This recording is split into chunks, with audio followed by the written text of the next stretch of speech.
Diduga mobil tersebut sebelumnya melakukan tabrak lari di Jalan Kiara Condong, Kota Bandung, Jawa Barat.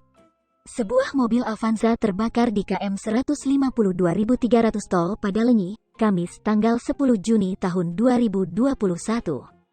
Polisi mengatakan, pihaknya saat ini belum bisa memastikan soal pengemudi mobil terbakar itu terkait kecelakaan di Kota Bandung. Untuk itu, pihaknya akan melakukan penyelidikan. Informasi yang beredar menyebutkan terbakarnya kendaraan Avanza di Tol Padalenyi setelah sebelumnya tabrak sejumlah pengendara motor di dua tempat di Kota Bandung, yakni Jalan Irha Juanda dan kawasan Kiara Condong. Sejumlah akun Instagram seperti @infobandungraya dan @sekitarbandungcom mengabarkan bahwa Avanza itu melakukan tabrak lari di Jalan Irha Juanda. Saat menabrak sejumlah pengendara, Avanza itu sempat dikejar warga karena tidak berhenti saat diminta warga menepikan kendaraannya.